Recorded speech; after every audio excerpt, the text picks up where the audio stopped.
In the summer of 1969, Hollywood believed it was untouchable. Behind gates and hills, fame felt like protection. But one night, that illusion collapsed. This is not the story of a cult leader seeking attention. This is the story of a woman whose future was stolen, and a crime that changed how America understood evil. On a quiet summer night in August 1969, Los Angeles was asleep behind locked gates and manicured hedges. The air was warm, heavy with the promise of another perfect California morning. In the hills above the city, where movie stars lived far from ordinary life, nothing seemed out of place. And yet before dawn, everything would change. At 1005 Cielo Drive stood a house that symbolized success. It was the kind of place people dreamed of, secluded, elegant, protected from the noise of the world below. Inside lived a young woman who embodied the optimism of a generation. She was beautiful, famous, and on the brink of a new chapter in her life. Friends described her as gentle, warm, and hopeful. Her future seemed secure. By sunrise, she would be dead. The murders that took place that night did more than end several lives. They shattered an era. For years, America had believed in a certain fantasy, that Hollywood was glamorous but safe, that violence belonged to dark alleys and distant cities, not to the homes of the rich and admired. That illusion died on Cielo Drive. News of the killings spread quickly, but details came slowly, and when they did, they were almost impossible to understand. There was no robbery, no clear motive, no personal vendetta. The brutality seemed random, senseless, and excessive. Even seasoned detectives struggled to make sense of what they saw. At the center of the tragedy was Sharon Tate, 8.5 months pregnant, newly married, and just beginning to step into the spotlight as more than a starlet. Her death shocked the public not only because of its cruelty, but because of who she was and what she represented. She was youth. She was promise. She was the belief that the 1960s, for all their chaos, were still guided by love and possibility. But that night revealed a darker truth lurking beneath the decade's idealism, a truth about manipulation, blind devotion, and how easily vulnerable people can be turned into instruments of violence. In the days that followed, fear spread through Los Angeles. Doors were locked, guns were purchased, celebrities hired private security. Everyone wanted to know the same thing: who could do this and why? The answers would lead far beyond that house in the hills, into a twisted world of cult thinking, psychological control, and a man who never lifted a weapon himself, yet set unimaginable horror into motion. This is the story of how Hollywood's dream ended, and how a nightmare took its place. Long before her name became forever linked to tragedy, Sharon Tate was known for something far quieter. People who met her often said the same thing: she was kind. Not the performative kindness of Hollywood, but a sincere warmth that made others feel at ease. In an industry built on ego and ambition, Sharon stood out for her gentleness. She was born in 1943, the daughter of a U.S. Army officer, and spent much of her childhood moving from base to base. This constant relocation shaped her early life. She learned to adapt quickly, to be polite, observant, and resilient. Beauty came naturally to her, but confidence did not. Even as she began winning local beauty contests as a teenager, she remained shy, unsure of her place in the world. Hollywood found her in the early 1960s, as it had found so many young women before. At first, her career followed a familiar path: small roles, television appearances, modeling work. Studio executives saw her looks long before they saw her talent. She was cast, photographed, and promoted as an image rather than a person. Sharon herself was painfully aware of this. She worried she would never be taken seriously as an actress. Yet behind the scenes, she worked relentlessly. She took acting lessons, studied films, and listened carefully to directors and co-stars. Those who worked closely with her noticed a quiet determination growing beneath her soft exterior.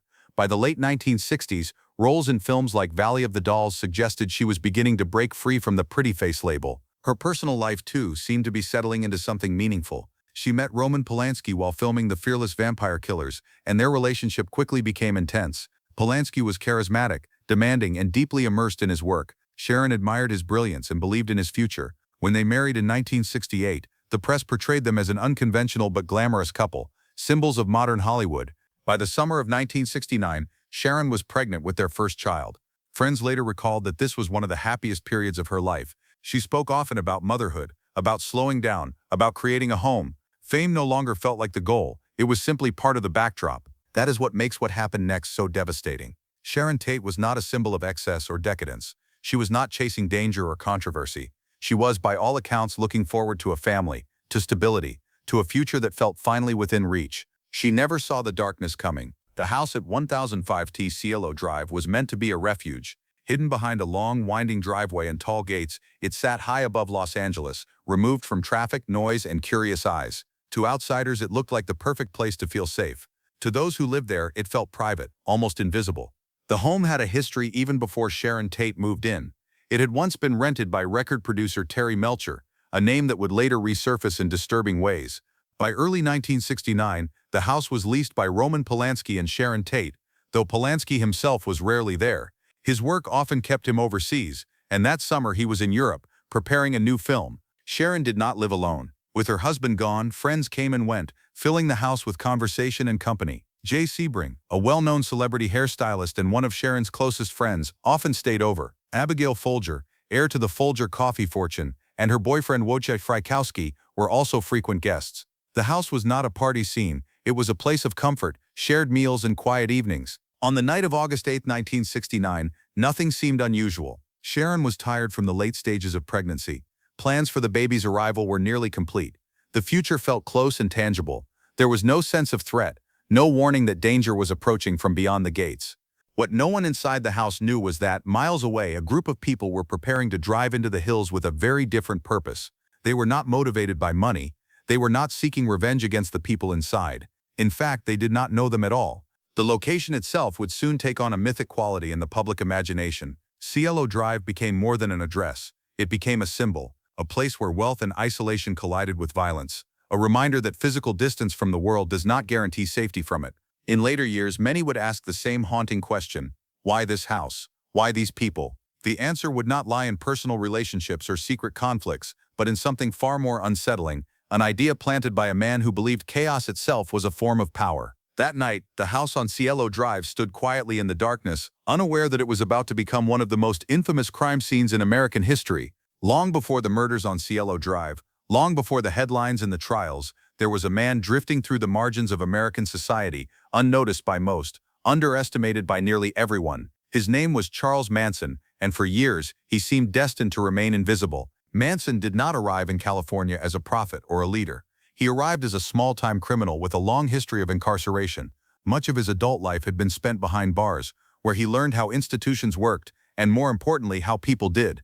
Prison taught him discipline, but it also taught him manipulation. He studied others closely, learning which words disarmed, which gestures inspired trust, and how vulnerability could be turned into obedience. When he was released in 1967, Manson entered a country in transition. The old rules were breaking down. Young people were rejecting authority, experimenting with drugs and searching for meaning outside traditional structures. San Francisco's Haight-Ashbury district had become a magnet for those who felt lost, angry, or disillusioned. It was there that Manson found exactly what he needed. He did not recruit followers through force. He listened. He flattered. He offered certainty to people drowning in confusion. To young women in particular, he presented himself as someone who understood them completely, someone who saw through society's lies, and promised freedom from pain. Slowly, almost imperceptibly, admiration turned into dependence. Manson spoke often about love, but it was a distorted version, one that required total submission. He discouraged independent thought while claiming to promote enlightenment. He blurred the lines between himself and his followers, convincing them that he alone held the answers to life's deepest questions. At first, his ambitions were not violent. He dreamed of fame, especially in music. He believed he was destined for greatness, that the world simply had not recognized it yet. When doors failed to open, when rejection followed rejection, his worldview began to harden. Frustration fermented into resentment. Resentment turned into something darker. By 1969, Manson no longer saw himself as part of society. He believed he stood apart from it, above it. And when a man reaches that conclusion, morality becomes flexible, even disposable. While Sharon Tate was preparing for motherhood in the hills of Los Angeles, Manson was gathering followers in the desert and abandoned houses, feeding them a vision that would soon spiral beyond his control. Two separate worlds were moving toward each other. Neither knew the collision was coming. Charles Manson did not call his followers a cult. He called them a family. The word was deliberate, and it was powerful. Many of the young people who gathered around him had come from broken homes, unstable childhoods, or lives marked by neglect. To them, the promise of unconditional belonging was irresistible. The group formed gradually, without structure or rules that outsiders could easily recognize. There were no uniforms, no formal hierarchy. And yet Manson remained unmistakably at the center. He positioned himself as a guide, a teacher, and eventually a spiritual authority. His followers began to look to him for direction in every aspect of their lives: what to think, how to feel, even who they were. Drugs played a critical role. LSD, in particular, was used not as recreation, but as a tool. Under its influence, boundaries dissolved. Manson would talk for hours, repeating ideas until they felt like revelations. He told his followers that their egos were illusions, that individuality was a lie. To belong, they had to surrender themselves completely. Isolation strengthened his control. He encouraged the group to cut ties with family and friends, dismissing the outside world as corrupt and dangerous. Anyone who questioned him was accused of being asleep or contaminated by society. Doubt became a weakness. Obedience became proof of enlightenment. The group drifted between locations, abandoned houses, desert camps, and eventually the Spawn Ranch, a decaying movie set on the outskirts of Los Angeles. Life there was primitive, food was scarce, comfort was non-existent, but to the family this hardship was framed as freedom. They believed they were living outside the system, untouched by its rules. Over time, Manson's teachings grew more apocalyptic. He spoke of an inevitable collapse, a violent reckoning that would wipe away the old world. He insisted that only his family would survive what was coming. Fear and loyalty intertwined until they were impossible to separate. What made the situation especially dangerous was that Manson rarely gave direct orders. Instead, he spoke in suggestions, metaphors, and riddles. His followers learned to anticipate his desires, to act without being told. This ambiguity protected him and bound them more tightly to his will. By the summer of 1969, the family no longer saw themselves as ordinary people. They believed they were chosen, and when people believe they are chosen, the unthinkable begins to feel justified. The foundation for violence had been laid. At the center of Charles Manson's worldview was a prophecy he called helter-skelter. To the outside world, the phrase sounded meaningless, borrowed casually from a Beatles song. To Manson and his followers, it became a blueprint for the end of civilization. Manson believed that America was headed toward an inevitable race war. He told his family that Black Americans would rise up violently against white society, overthrowing the existing order. In his twisted logic, this uprising would succeed, but it would also fail. He claimed that those who led the revolution would be unable to govern, and at that moment, he and his followers would emerge from hiding to rule the world.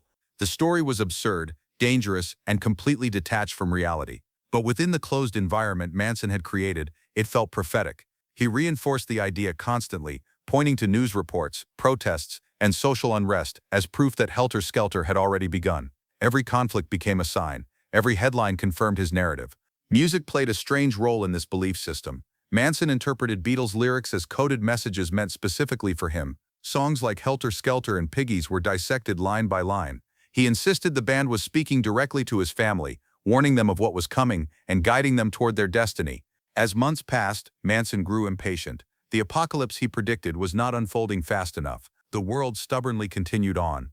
This delay enraged him. If society would not collapse on its own, he began to believe it needed a push. Violence in his mind became a catalyst. He told his followers that shocking acts would ignite the chaos he foresaw. Fear would spread. Confusion would grow. Authorities would turn on one another. Helter-skelter would finally begin. Crucially, he framed these acts not as murder, but as necessary steps toward a greater truth. What made this ideology especially insidious was how it absolved individuals of responsibility. Followers were not acting for themselves. They were acting for the family, for the future, for the survival of humanity as Manson defined it. Moral boundaries dissolved under the weight of supposed destiny. By late summer of 1969, helter-skelter was no longer an abstract idea. It had become an urgent mission. Manson's frustration was palpable. His words grew sharper, his moods darker. The next step, he believed, was action. And some of his followers were ready to prove their devotion no matter the cost. The violence that Charles Manson imagined would not be carried out by him. That distinction mattered deeply to his ego, to his sense of control, and later to the law. Instead, the task would fall to those who had proven their loyalty without question, the ones who listened most closely, the ones who no longer needed to be told what was right or wrong. Among the family were young men and women who, only months earlier, had been ordinary people. Some had been students, some had drifted through short-lived jobs, others had simply been searching for meaning. Under Manson's influence, they had shed their former identities. What remained was devotion. He tested them constantly, not with clear commands but with pressure, with approval given and taken away, with subtle humiliations followed by praise. Over time, the desire to please him became overwhelming. To disappoint him felt unbearable. Those who would later enter the house on Cielo Drive were not chosen at random. They had demonstrated obedience in smaller ways first, through theft, through confrontation, through their willingness to abandon hesitation. Each step eroded their sense of personal responsibility. Each act made the next one easier. Manson spoke to them about death as if it were meaningless. He told them that life was an illusion, that fear was a product of ego. Killing, he suggested, was no more significant than changing clothes. These ideas were repeated until they lost their shock. Crucially, he framed violence as a test of love. If they truly understood him, if they truly believed in helter-skelter, they would act without resistance. To hesitate would mean they were still trapped in the old world, weak, selfish, asleep. By August of 1969, the line between thought and action had blurred. The family was restless. Resources were dwindling. Tension at the ranch was rising. Manson's anger simmered just beneath the surface.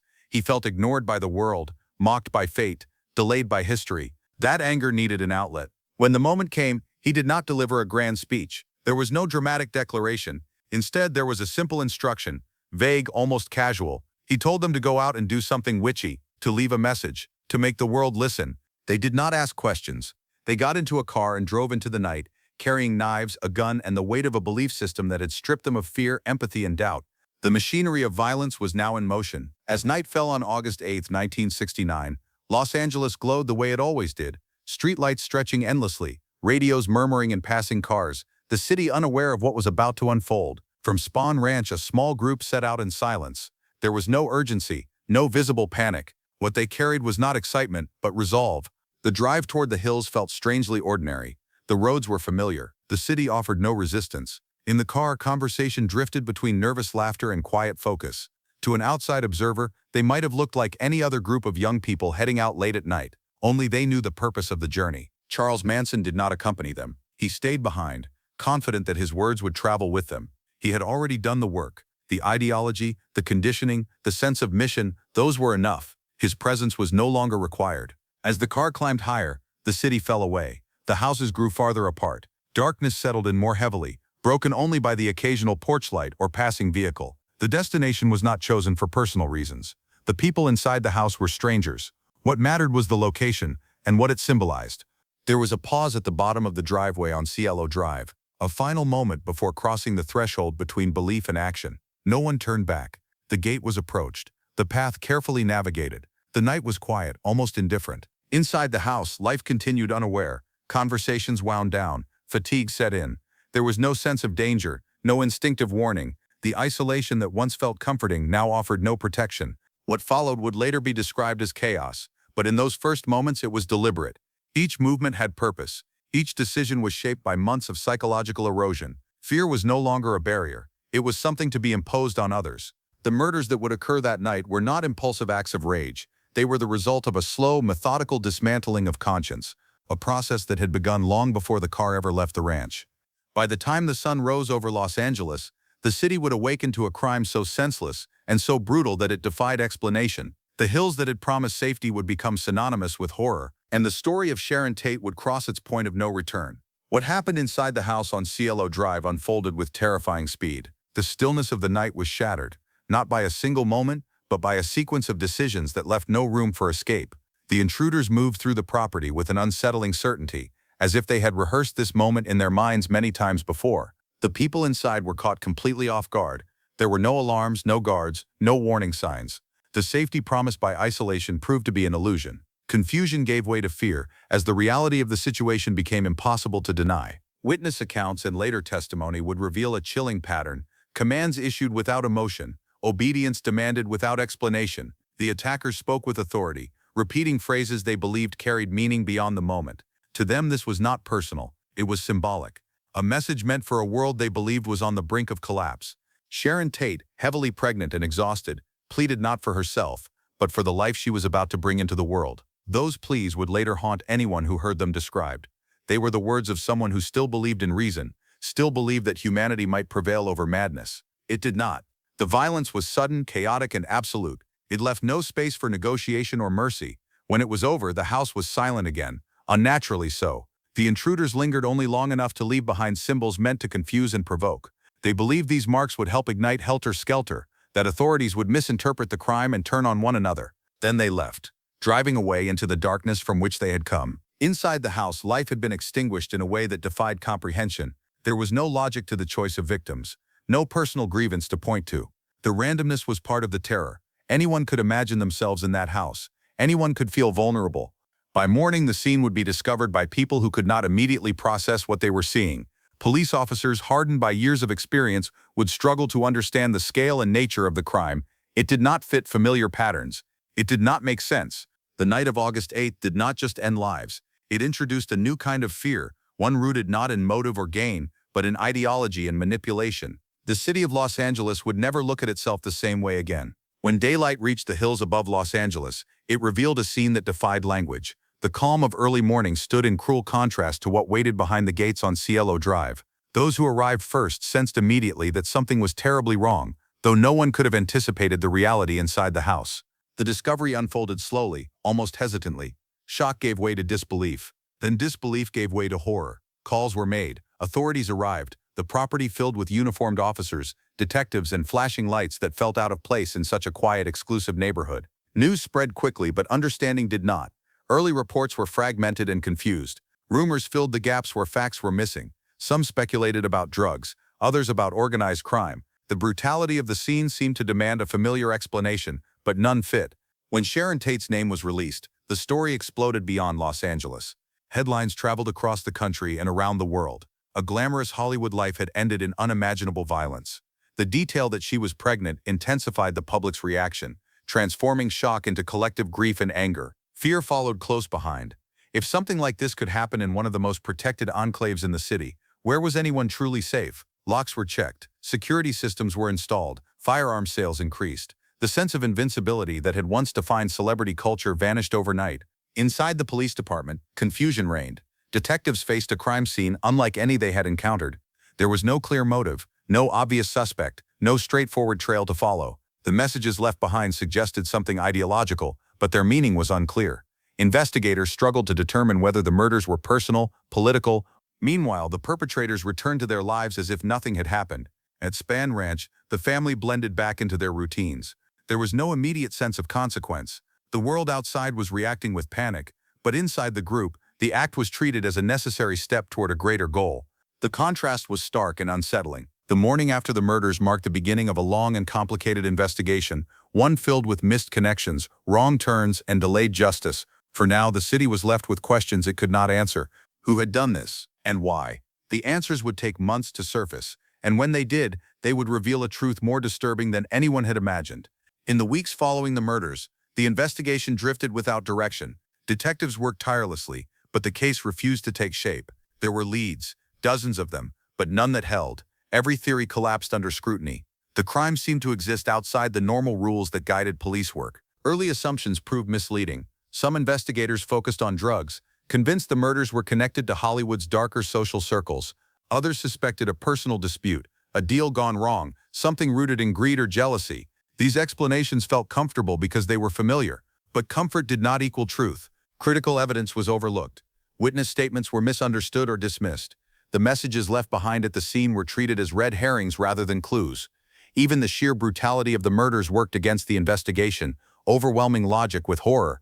Complicating matters further, Los Angeles was not dealing with just one crime. Only a night later, another brutal killing occurred, this time involving a wealthy couple in a different part of the city. The similarities were unsettling, but the connection was not immediately recognized. Investigators were spread thin, and information moved slowly between departments. Public pressure mounted. Newspapers demanded answers. The city demanded reassurance. But progress remained painfully slow. The idea that a cult could be responsible barely registered. The concept sounded too extreme, too improbable to be taken seriously. Meanwhile, Charles Manson and his followers remained on the fringes, exactly where he was most comfortable. His group had already been involved in minor crimes, but nothing that attracted sustained attention. They were seen as odd, not dangerous, strange, not threatening. This blind spot would prove costly. It was not a dramatic breakthrough that finally shifted the investigation, but something far more mundane, a separate arrest, a casual remark, a loose thread pulled at just the right moment. Slowly, names that had meant nothing before began to resurface in police reports. As fragments aligned, a disturbing picture began to emerge, one that challenged assumptions about motive, leadership, and guilt. The focus turned away from traditional suspects and toward a group living outside social norms, bound together by belief rather than blood. The realization came with an unsettling question. What if the killer was not acting alone, and what if the person most responsible never touched a weapon? The case was finally beginning to reveal its true shape, but understanding it would require confronting a kind of evil that could not be explained by greed, rage, or revenge alone. The turning point came quietly, without headlines or dramatic announcements. It emerged from a different case entirely, an unrelated arrest that at first seemed insignificant. But within that arrest was a crack in the wall of silence surrounding the murders, and through that crack the truth began to seep out. One of Manson's followers, already in custody on other charges, started talking. At first the statements were fragmented, emotional, and easy to dismiss, But detectives listening closely noticed something unsettling, details that had never been made public, locations, words, actions, pieces that only someone close to the crime could know. As investigators followed the thread, a name began to surface repeatedly: Charles Manson. To many officers, the name meant nothing. He was not a known crime boss. He had no official organization, no wealth, no obvious power. On paper, he looked insignificant, a drifter surrounded by runaways and dropouts. The idea that he could be connected to one of the most shocking crimes in the city's history seemed almost laughable. And yet, the deeper police looked, the harder it became to ignore. They learned about the group living at Spawn Ranch, about the drugs, about the isolation, about the absolute control Manson exerted over his followers. Witnesses described him as mesmerizing, terrifying, and impossible to disobey. They spoke of his obsession with helter-skelter, his belief that violence would reshape the world. Suddenly, the earlier crime scenes looked different. The messages left behind were no longer random. They were deliberate attempts to mislead, to spark racial tension, to confuse investigators, to accelerate chaos. The lack of personal motive now made sense. The victims were not chosen for who they were, but for what their deaths could represent. Search warrants followed. Raids were conducted. The family was rounded up, fragmented, and questioned. Under pressure, the loyalty that had once seemed unbreakable began to fracture. Some followers clung desperately to Manson's version of reality. Others started to pull away, confronted at last with the weight of what they had done. For the first time since the murders, there was a face to attach to the horror. Not the hands that carried the knives, but the mind that shaped the intent. Charles Manson had not killed Sharon Tate, but without him she would still be alive. The case was no longer just about murder. It was about control, manipulation, and how belief can be turned into a weapon. When the case finally reached the courtroom, it became clear that this would not be an ordinary trial. From the beginning, it carried the weight of something larger than individual guilt. It was a public reckoning with a kind of danger most people had never imagined, one that operated through influence rather than force. Charles Manson treated the courtroom not as a place of judgment, but as a stage. He arrived with an unsettling calm, often smiling, sometimes mocking the proceedings entirely. His followers mirrored his behavior. They shaved their heads. They carved symbols into their skin. They stared at the jury with vacant expressions that seemed deliberately provocative. To the public, it was deeply disturbing. These were not people showing remorse. They appeared proud. The prosecution faced a challenge unlike any before. Manson had not committed the physical acts of murder. He had not been present at the scene, and yet the evidence painted a clear picture. Every action taken that night flowed directly from his words. He had created the ideology. He had chosen the targets. He had sent others to act in his place. Witnesses described how he controlled his followers through fear, affection, and psychological pressure. Former family members testified about life at the ranch, about the drugs, the isolation, and the constant reinforcement of helter-skelter. Slowly, the jury was shown how a man without traditional power could command absolute obedience. The defense attempted to frame the killers as independent actors, unstable individuals acting on their own impulses. But the narrative failed to hold. The connections were too strong, the patterns too clear. The crimes were not spontaneous. They were the culmination of months of indoctrination. Outside the courtroom, media coverage was relentless. Every gesture, every expression, every outburst was analyzed and replayed. The trial became a spectacle, but beneath the attention lay a genuine fear. If someone like Manson could do this once, could it happen again? When the verdicts were finally delivered, there was no sense of triumph, only exhaustion. Justice, in this case, felt heavy and incomplete. Lives had been lost. An innocence had been shattered. A child had never been born. Manson was sentenced not because he held a weapon, but because he had weaponized belief itself. The court had reached its conclusion, but the cultural damage was already done, and the shadow of Sharon Tate's death would stretch far beyond the walls of that courtroom. The verdicts did not bring closure. They brought a long, uneasy silence, followed by reflection. In the years after the trial, America struggled to understand what the Manson murders had revealed, not just about one man or one group, but about an entire moment in history. The late 1960s had been defined by idealism. Peace, love, and freedom were not just slogans, they were aspirations. The Manson case forced a painful reckoning with the darker side of that openness. The same cultural looseness that allowed creativity and rebellion had also allowed manipulation to flourish unchecked. Hollywood changed. The sense of safety that once surrounded wealth and fame never fully returned. Private security became standard. Gates grew taller. Trust narrowed. The idea that isolation equaled protection had been permanently dismantled. Public fascination with Charles Manson proved harder to contain. Despite his imprisonment, his image spread. Interviews, books, and documentaries kept his name alive. For some, he became a grotesque symbol of rebellion. For others, a warning. But this attention came at a cost. It often shifted focus away from the victims themselves. Sharon Tate's family felt that imbalance deeply. They worked to preserve her memory as more than a crime statistic, more than a photograph frozen in time. They spoke of her warmth, her humor, her kindness. They reminded the public that she had been a daughter, a wife, and a woman preparing to become a mother. The cultural impact extended beyond Hollywood. Law enforcement began to rethink how it approached group crimes and charismatic leaders. Psychologists studied the case as an example of extreme influence. The word cult entered mainstream vocabulary with a new, chilling clarity. Yet even with all this analysis, one discomforting truth remained. Manson had not been a monster in the traditional sense. He had not hidden in shadows. He had walked freely among people who dismissed him as harmless, eccentric, or irrelevant. That realization was perhaps the most disturbing legacy of all. The murders did not just end lives, they ended an era's innocence. The belief that good intentions alone could protect against evil faded into history. And in its place came a harder understanding of how easily ideals can be twisted when placed in the wrong hands. With time, the story of the Manson murders became etched into history, but Sharon Tate's life remained something else entirely, unfinished. Her legacy was never meant to be defined by the way she died. Yet for decades, that moment threatened to eclipse everything she had been. Those who loved her refused to let that happen. Friends and family spoke often about the person behind the headlines. They remembered her laughter, her curiosity, and her optimism. They described a woman who was still discovering herself, still growing into her voice as an actress and as a person. Sharon Tate was not a symbol of Hollywood excess. She was someone on the verge of stability, creativity, and motherhood. In the years that followed, her films gained new attention. Viewers began to see what had once been overlooked: subtlety, emotional intelligence, and a presence that went beyond beauty.